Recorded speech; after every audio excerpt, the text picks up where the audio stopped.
Mon parcours a commencé à l'école polytechnique où j'ai suivi une scolarité axée sur la physique principalement, poursuivie par un doctorat en astrophysique qui était ma passion et en particulier le domaine des technologies astronomiques qui permettent donc d'améliorer la mesure de la position des étoiles. Et c'est au cours de ces travaux, je me suis intéressé à l'application de certaines de ces techniques à l'observation du corps humain.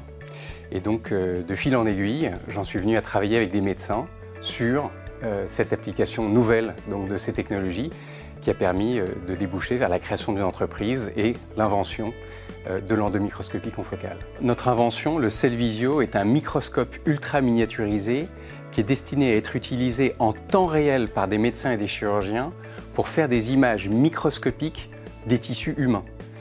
Donc il fonctionne à partir d'un balayage laser extrêmement précis dans un ensemble de dizaines de milliers de fibres optiques avec derrière tout un processus de traitement d'image extrêmement poussé qui permet d'aboutir à ces vidéos microscopiques en temps réel. L'impact du Cellvizio sur le patient et le système de santé est très important puisqu'il permet d'une part d'améliorer le diagnostic, d'améliorer sa précision mais aussi d'éviter des procédures inutiles, des procédures d'endoscopie ou des procédures chirurgicales.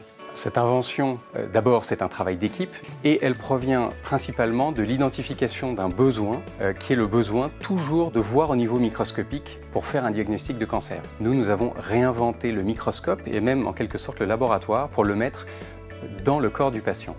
Et donc c'est le fruit d'une réflexion, c'est le fruit de longues discussions avec des dizaines de médecins et de chirurgiens qui a permis d'identifier donc ce besoin absolument clé pour la médecine et la chirurgie du futur.